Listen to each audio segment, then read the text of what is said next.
very busy life with kids and all that.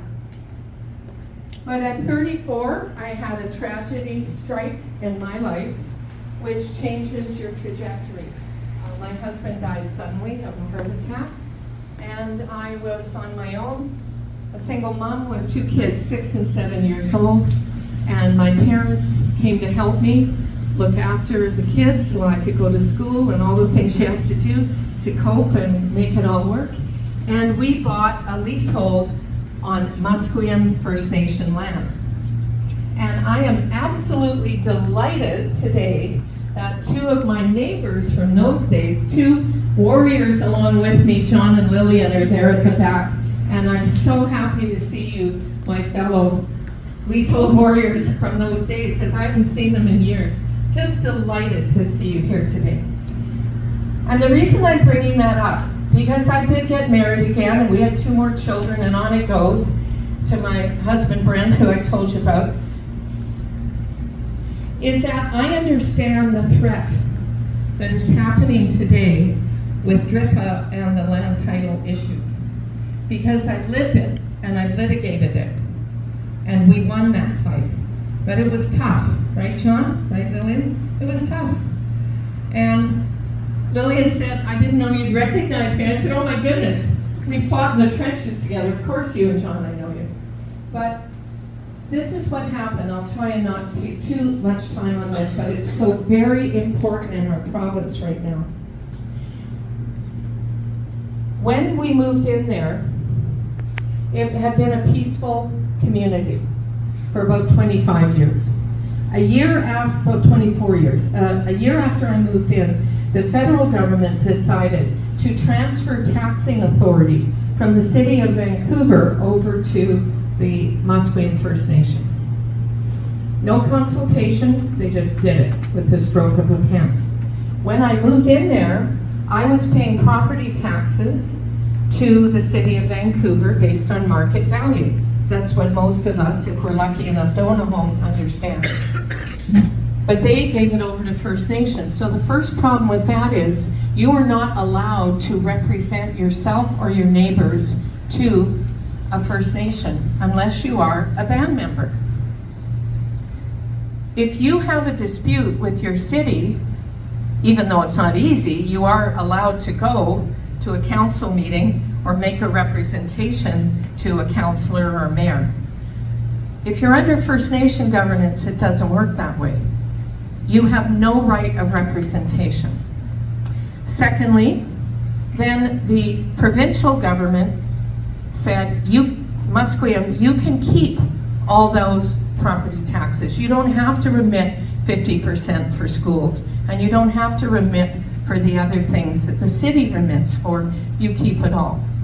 Third thing, the BC government said, we are going to change the BC Assessment Act. And this was all under a previous NDP government. So under the BC Assessment Act,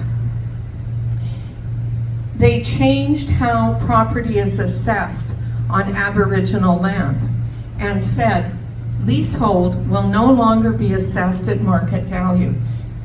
Going forward, it will be assessed based on comparable freehold or fee simple off reserve. Well, the difference then was about double. You could buy leasehold for about half the amount that you could buy fee simple for. It's even more now. It's kind of triple now at least. So suddenly, it's not that they changed the rate of your taxes, but because it was assessed differently, you immediately were paying double the property taxes that you were before. So now you're being taxed double with no representation. Then the third thing that happened was there was a clause in the lease that there would be a renegotiation of the yearly amount that the leaseholders paid. And they were willing to do that. That's the way the lease was. And they offered, on average, it had something to do with the size of your property, but the average was about $8,800 a year they offered. The band, or the First Nation, wanted $36,000 a year, on average. That was impossible for pretty much everyone living there. a young lawyer like me with 4 children now, or we had over 30% seniors are retired on those lands. There was about 150 families affected. So we protested and said, we can't pay that, and that's not reasonable, it's not fair. But remember, you can't actually have an audience with the First Nation unless they let you. And there were canceled meetings, there was slow rolling. It just didn't happen. So then the First Nation sued all the leaseholders. So suddenly we were defendants in a lawsuit over this amount in dispute. And there was so much misinformation, disinformation. People said, oh, you weren't paying them and you were saving up your money to sue them and then you sued them. I said, no, we didn't sue. They sued us. Anyway, that court case went from the local BC court trial level to the BC Court of Appeal to the Supreme Court of Canada.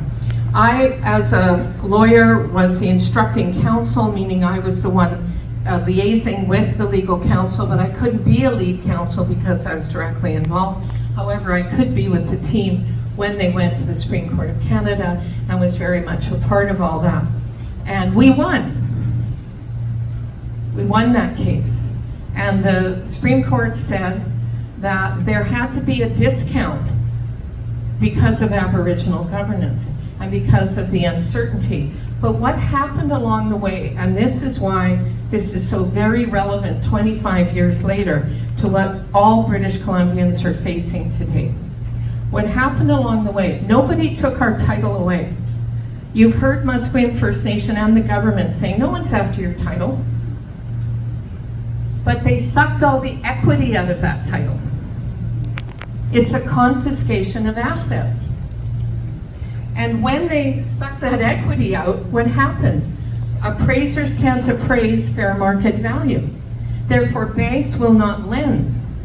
You could not refinance. You could not mortgage, and you could not buy or sell. That's what happened. Nobody came and took your deed away from you, but the value of that deed was gone.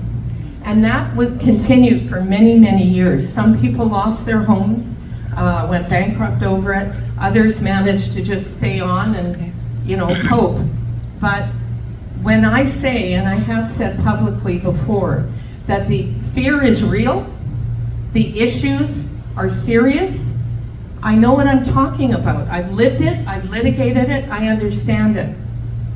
And no one is going to understand this complex, multi-layered issue more than someone has seen the effects, but also, in this case, as a lawyer, can see what the issues are and how we have to tackle it. So when I talk about repealing DRIPA, I am very serious about that. And then people say, well, what do you replace it with? I believe most people understand economic partnerships, economic development.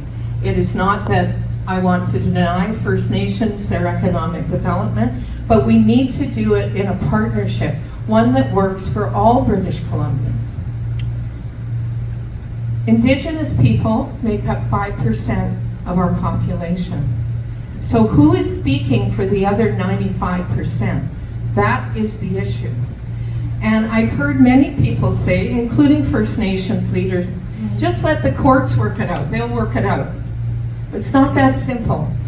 Who is representing the Crown in these hearings? The government of the day. The government of the day instructs the legal counsel. The government of the day gives, well, first of all, they hire the legal counsel. Secondly, they instruct them.